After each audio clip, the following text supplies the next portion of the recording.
The rain wasn't the gentle, romantic kind you see in movies.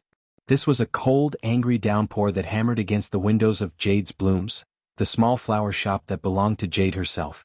Inside, the air was warm and thick with the sweet smell of lilies and damp earth. Jade wiped her hands on her green apron, a tired but happy smile on her face. It had been a good day.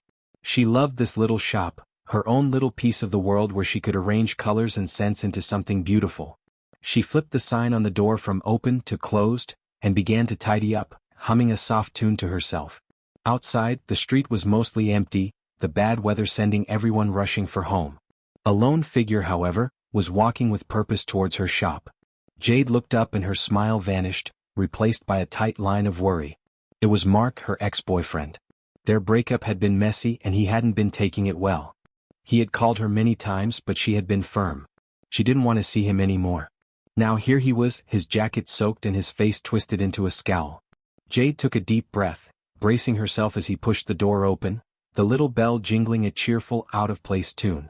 "Jade, we need to talk," Mark said, his voice loud in the quiet shop. He didn't bother to wipe his wet shoes on the mat. "We've talked enough, Mark," Jade replied, trying to keep her voice calm. "I meant what I said. It's over. Please leave." "It's not over until I say it's over," he snapped, stepping closer. The nice smell of flowers was now mixed with the smell of his wet clothes and anger. "You think you're too good for me now? With your little flower shop? I just want a life without all the fighting, Mark. A peaceful life. Please just go."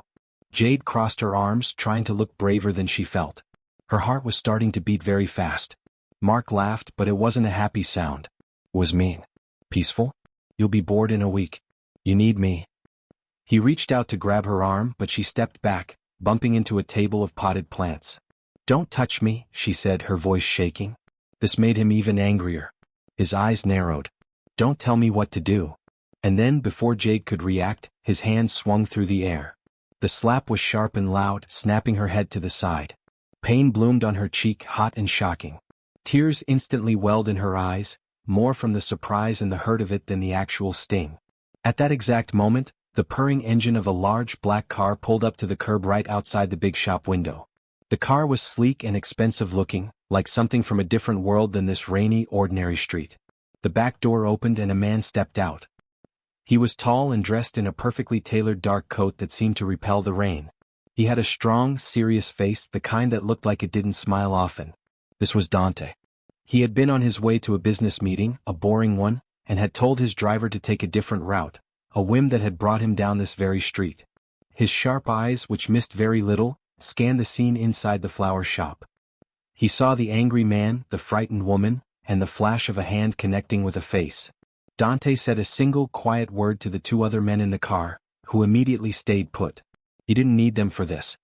He moved towards the shop door, his steps steady and sure, not rushed, but full of a power that made the very air feel different. He opened the door, the bell jingling once more. Both Jade and Mark turned to look. Mark looked annoyed at the interruption. Jade just stared, confused, one hand pressed to her throbbing cheek. Dante's gaze swept over her, seeing the tears, the red mark on her face, the fear in her eyes. Then his dark eyes locked onto Mark. He didn't shout. He didn't even raise his voice. But when he spoke, each word was like a piece of ice, cold and hard and leaving no room for argument. "Don't touch her again," Dante said. His voice was low, but it filled the entire shop, silencing everything, even the sound of the rain. Mark, who had been so brave a moment before, seemed to shrink. He tried to puff out his chest. "Who do you think you are? This is a private conversation." Dante took one single step forward. He didn't make a fist. He didn't threaten. He just looked at Mark, his expression unchanging. "It is over now," he stated, as if it were a simple fact, like saying the sky is blue. "You will walk away. You will not come back. You will never speak to her again. Do you understand?" Mark opened his mouth to say something, to argue, but the words died in his throat. The look in Dante's eyes was not one of anger, but of absolute certainty. It was a look that promised very bad things would happen if he was disobeyed. The fight drained out of Mark completely. His shoulders slumped. He mumbled something that sounded like, "sorry," though it wasn't clear who he was apologizing to. Without another look at Jade, he shuffled past Dante and out the door, disappearing into the rainy gloom. Suddenly the shop was quiet again. The only sounds were the soft patter of rain and Jade's unsteady breathing. She was still holding her cheek, staring at the mysterious stranger who had appeared out of nowhere. Dante turned his attention to her, and his whole demeanor changed. The ice in his eyes melted, replaced by a surprising softness. He reached into his inside pocket and pulled out a clean, white handkerchief. He held it out to her. "Are you all right?" he asked, his voice now much gentler. Jade slowly took the handkerchief. It was made of fine, soft cotton. She dabbed at her eyes, her hands still trembling. I think so. Thank you. Who are you?" "A passerby," he said simply. He looked around the shop, taking in the beautiful bunches of flowers, the tidy shelves. "This is your place?" "Yes," Jade said, finding her voice a little. "It's mine." "It's very nice," Dante said, and he sounded like he meant it. He watched her for another moment, making sure she was steady on her feet. "You should lock the door behind me. Go home and be safe." He gave her a small, almost invisible nod, and then he turned and left, just as quietly as he had arrived. Jade rushed to the door, turning the lock with a click. She peered out the window just in time to see him slide back into the black car, which then pulled smoothly away from the curb and vanished into the night. She leaned her forehead against the cool glass, the white handkerchief still clutched in her hand. It smelled faintly of spice and clean, cold air. She looked down at the fine fabric, a single elegant initial stitched in one corner, a D. The man was gone, but the feeling he left behind was not one of fear, but of a strange, powerful safety. And for the rest of the night, and long into the next day, she couldn't stop thinking about the man with the intense eyes and the quiet voice who had stepped out of the rain and changed everything. The warmth of the morning sun streaming through the clean windows of Jade's blooms felt like a lie after the cold fear of the previous night. Jade moved through her routine slowly, her body aching with a tiredness that had nothing to do with sleep. Her cheek, thankfully, no longer stung, but a faint, shadowy bruise was beginning to bloom beneath her skin, a silent reminder of Mark's hand and the strange, terrifying intervention that had followed. She found herself glancing at the door every time the little bell jingled, a nervous jump in her stomach. Part of her was afraid it would be Mark, returning with more anger. A smaller, more confusing part wondered if it would be the other man, the one whose handkerchief she had carefully washed and now kept folded in her apron pocket. The morning passed in a blur of customers and flower arrangements. She forced smiles and made polite conversation, but her mind was elsewhere, replaying the scene on a loop. The shock of the slap, the look on Mark's face, the way the tall stranger had simply commanded the room without raising his voice. It was just after the lunchtime rush had quieted, the shop peaceful and filled with the soft scent of freesia, when the bell chimed again. Jade looked up from the roses she was trimming, her breath catching in her throat. "He was there, Dante." He filled the doorway for a moment, his large frame blocking the sun, before he stepped inside. He wasn't wearing the dramatic dark coat from the night before, just a simple, well-fitting black sweater and trousers, but he carried the same air of quiet power. He looked around the shop, his gaze taking in the vibrant colors, before it finally settled on her. "Hello," he said, his voice that same low, calm tone. "Hi," Jade managed, her voice a little squeak. She quickly put down her shears, wiping her hands on her apron. The clean, folded handkerchief felt heavy in her pocket. "I hope this is a better time," he said, his eyes flickering for the briefest moment to her cheek, where the bruise was most visible. There was no pity in his look, just a quiet, focused observation. "Much better," Jade said, finding her footing. "Thank you again for last night. I don't know what would have happened if you hadn't." Her words trailed off. Dante gave a small, dismissive shake of his head, as if chasing away a fly. "It is not a thing to thank for." He moved closer, his steps silent on the tile floor. He stopped in front of a bucket filled with deep red carnations, reaching out to gently touch a velvet soft petal. "I need flowers. For my mother. It is her birthday tomorrow." "Oh," Jade said, surprised. The request was so normal, so utterly domestic, it didn't fit with the image of the man who had made Mark vanish with a look. "Of course. What did you have in mind?" "I have no mind for such things," he admitted, a hint of something like embarrassment in his voice. It was the first truly human crack she had seen in his calm surface. "She likes happy colors. Something that looks like joy." Jade felt a real smile touch her lips for the first time that day. "I can definitely do joy." She moved around the counter, her professional instincts taking over. She gathered yellow Gerbera daisies, bright blue delphiniums, and sprays of white lilies. "We'll make something vibrant. Something that feels like a celebration." As she worked at her large wooden table, gathering greens and selecting a ribbon, Dante did not wander. He stood nearby, watching her hands as they moved with practiced ease. The silence between them was heavy, but not entirely uncomfortable. "You are very good with your hands," he observed. "It's just practice," she said, focusing on the stems. "I've always loved making things beautiful. It's peaceful." "Peace is a valuable thing," Dante replied, and she heard the truth in his words. It was not an empty phrase from him. Not easy to find and harder to keep. "What do you do?" Jade asked, the question slipping out before she could stop it. "For peace, I mean?" Dante was quiet for a long moment. "I look after my family," he said finally. "Their peace is mine." He paused, watching her tie a wide golden ribbon around the wrapped stems. "The man from last night, your ex, has he tried to contact you?" Jade's hand stilled. She thought of her phone, silent all morning. "No.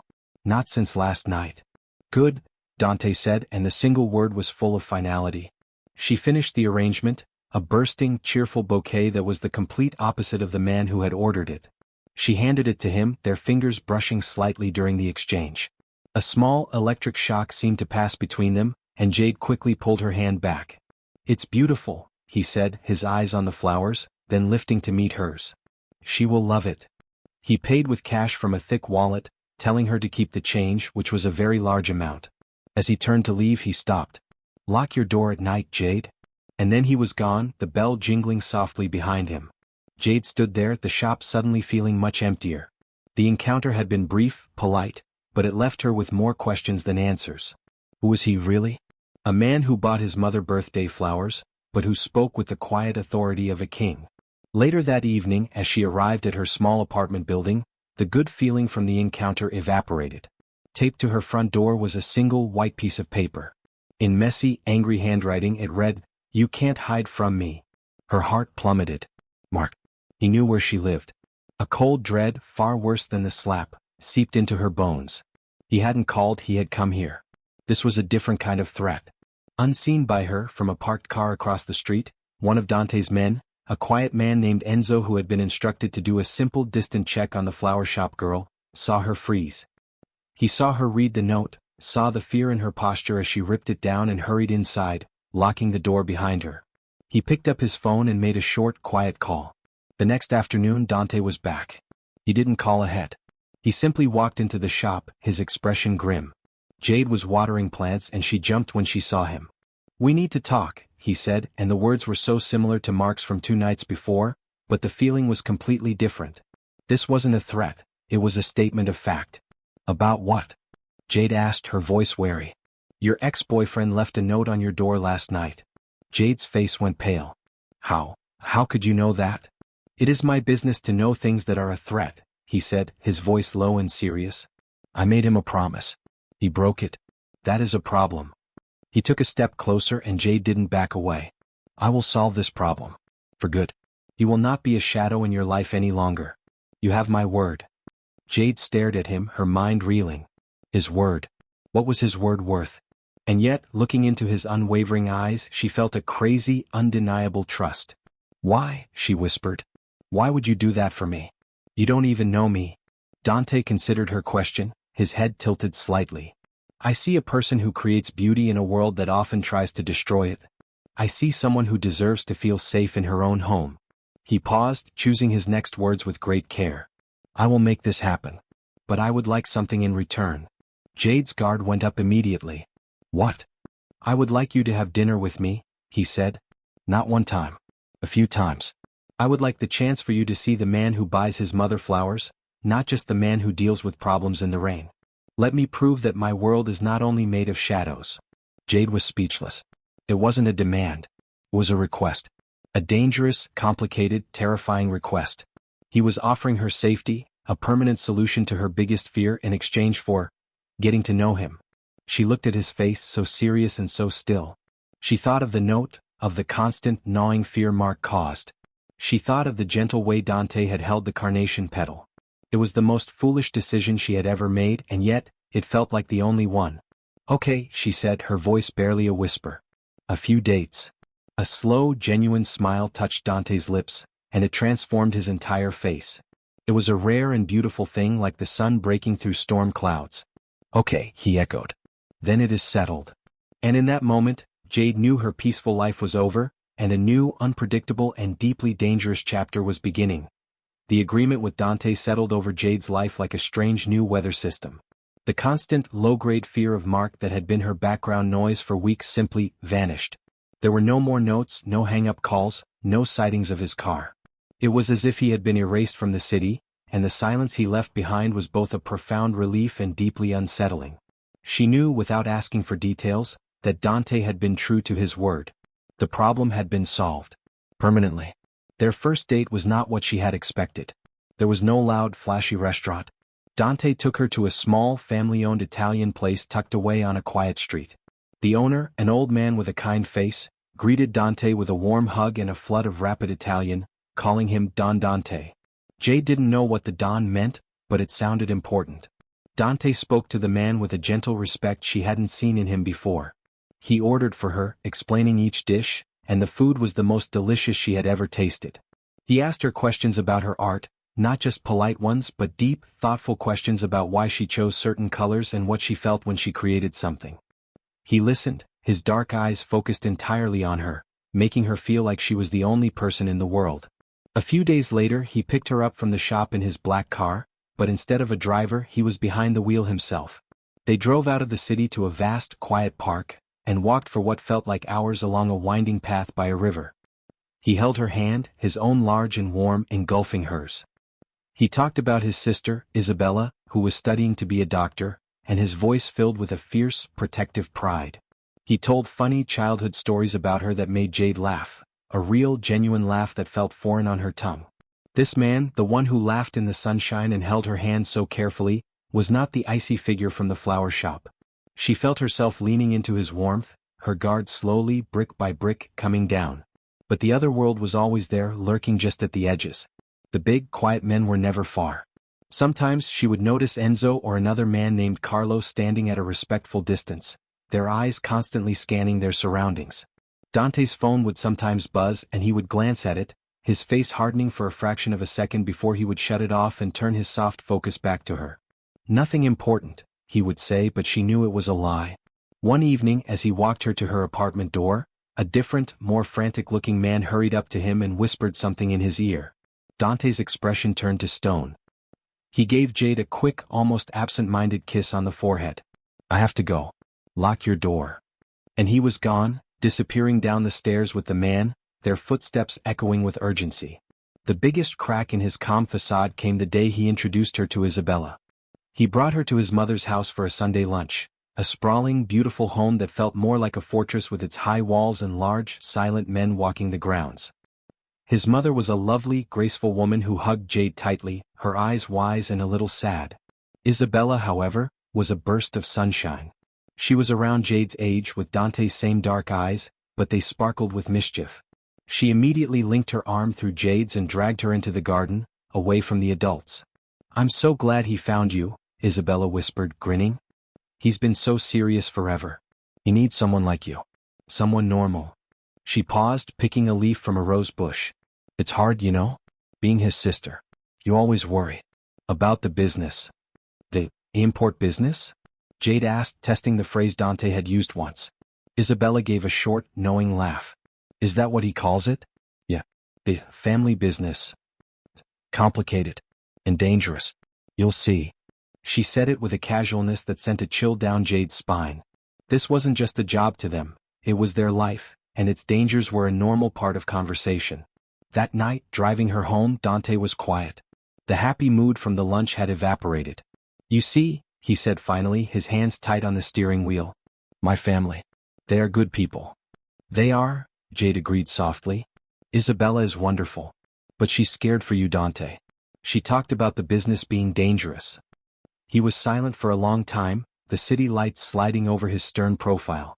He pulled the car over not at her apartment, but at a quiet lookout point overlooking the sparkling skyline. He turned off the engine and the silence in the car became a heavy, living thing. "Jade," he began, his voice rough. "I cannot lie to you anymore. The things you see, the men, the phone calls, the way people act around me, it is not for an import business." He took a deep breath as if steeling himself for a blow. "My family, we are part of something older. A different set of rules. Some people would call it the Mafia. The word hung in the air between them, huge and ugly. It was a word from movies and news headlines, a word of violence and crime. It did not belong in her world of flowers and watercolor paints. The Mafia? Jade repeated, her voice a hollow whisper. The pieces clicked into place with a terrible, final clarity. The power, the fear he commanded, the absolute way he had dealt with Mark. It wasn't just because he was a strong man. It was because he was a boss. I am the head of my family, he confirmed, his eyes begging her to understand. This life, it is what I was born into. It is my duty, my responsibility. It is how I protect the people I love. How I protected you. He reached for her hand, but she pulled it back, clutching it in her lap as if it were injured. What I feel for you, he continued, his voice intense, that is real. That has nothing to do with my last name or my work. You are the most real thing that has ever happened to me. Tears welled in Jade's eyes, hot and confused. The man she was falling for, the man who bought his mother flowers and made her laugh, was also a man who lived in a world of shadows and violence. The two images would not merge in her mind. They were like oil and water. I can't, she stammered, shaking her head. Dante, it's too much. I'm an artist. I sell flowers. I can't be part of that. She fumbled for the door handle. I need time. I need to think. He didn't try to stop her. He just watched her, his face a mask of stoic pain as she got out of the car. She walked away from him, her steps hurried and unsteady, the glittering city lights blurring through her tears. She had asked for the truth, and he had given it to her, and now the beautiful, fragile thing they had been building lay shattered on the ground between them, broken by the weight of a single, terrible word. The days that followed Dante's confession were a gray, shapeless fog for Jade. The world had not ended, but the color had drained from it. Her flower shop, once her sanctuary, felt like just a room. The vibrant reds of the roses seemed dull, the cheerful yellows of the sunflowers felt mocking. She went through the motions of her life, arranging bouquets, serving customers, watering plants, but her heart was a heavy, aching weight in her chest. Every time the shop bell chimed, her head would snap up, a foolish, hopeful part of her yearning to see his tall, silent frame in the doorway. But it was only ever customers. The silence from him was absolute, and it was a punishment she had chosen for herself. She had asked for time to think, and he, a man who was clearly used to giving orders and having them instantly obeyed, was giving it to her. He was respecting her wish with a terrifying finality. She missed him with a physical pain that surprised her. She missed the way his large hand enveloped hers, the low rumble of his laugh, the way he looked at her as if she were the only thing in the universe worth seeing. But then she would remember the word, Mafia, and a cold dread would wash over the warmth of her memories. Could she live with that? Could she love a man whose world was built on things she couldn't even bear to imagine? It was a Thursday evening, a week after their talk in the car. She was walking home from the shop, lost in these same circling, torturous thoughts, her arms full of groceries. She was so deep inside her own head that she didn't notice the figure step out of the alleyway beside her apartment building until it was too late. Hello, Jade. It was Mark. He looked terrible. His clothes were rumpled, his face was pale and gaunt, and there was a wild, desperate look in his eyes that she had never seen before. But it was still him. The fear that shot through her was instant and paralyzing. You, she whispered, her grip tightening on her grocery bag. Yeah, me, he sneered, taking a step closer. The smell of stale sweat and something sour hit her. You thought you could get rid of me? You and your new boyfriend? He had some of his goons pay me a visit.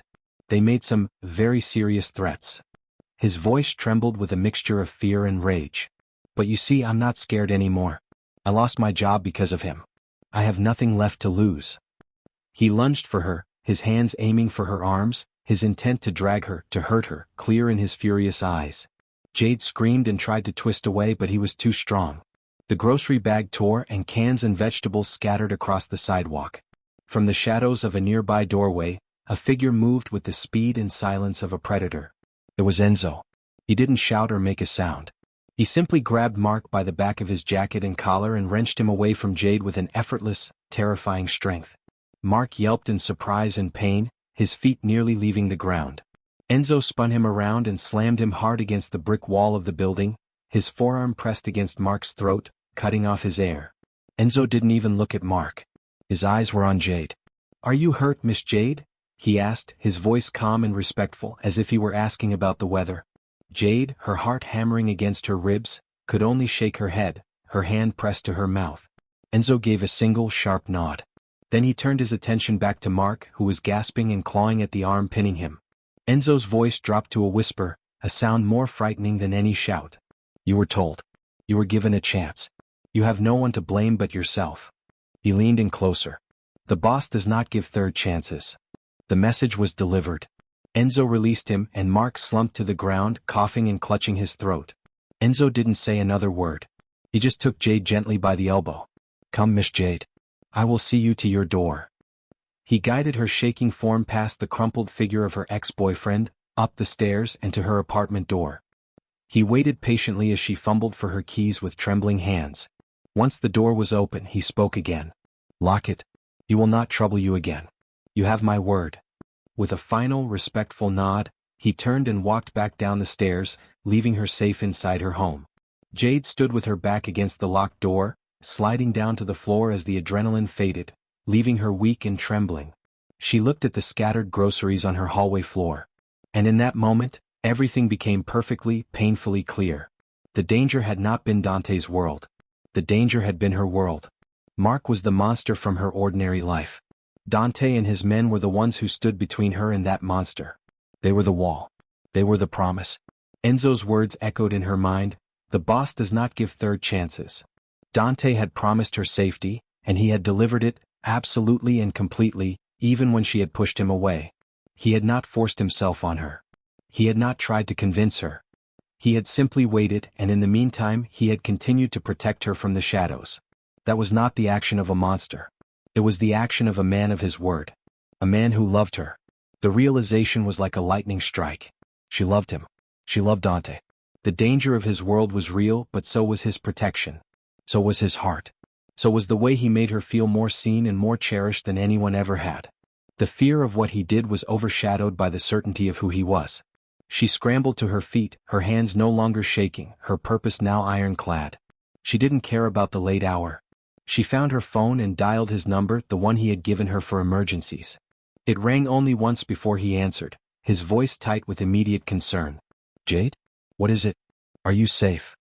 I'm safe, she said, her voice strong and clear. Dante, I'm so sorry. I was a fool. I was scared of your world, but my world has its own monsters, and you are the only one who ever made me feel safe from them. She took a deep, shuddering breath. I don't need more time. I know what I want. I want you. All of you. Your world, your life, your love. I choose you. There was a long, breathless silence on the other end of the line. When he finally spoke, his voice was thick with an emotion so raw it made her tears finally fall. Stay where you are, he commanded, the old authority back in his tone, but now it was a sound of pure relief. I am coming to you. And for the first time since she had walked away from him, Jade felt a sense of perfect, unshakable peace. She had made her choice. She was stepping into the storm, but she was stepping into it with the only man who could calm the winds. The wait for Dante felt like both an instant and a lifetime. Jade paced her small living room, the frantic energy of her confession slowly settling into a quiet, steady certainty. She had thrown a stone into the silent pond of their separation, and now she was waiting for the ripples to reach the shore. She didn't have to wait long. The sound of a car door slamming shut downstairs, followed by two more in quick succession, echoed in the quiet street. His footsteps on the stairs were not rushed, but they were heavy, purposeful, and she knew each one brought him closer to her door. A soft, firm knock. Jade's heart leaped into her throat. She smoothed her shirt with nervous hands, took a deep breath and opened the door. He filled the doorway just as he had that first night in her shop. But this time his expression was not one of cool, detached power. His dark eyes burned with an intensity that stole the air from her lungs. He looked at her as if he were a man in a desert finally seeing water. He didn't speak. He simply stepped across the threshold, his hands coming up to cradle her face with a tenderness that was almost shocking from such strong, capable hands. His thumbs gently stroked the skin where Mark's bruise had long since faded, as if erasing the last memory of that pain.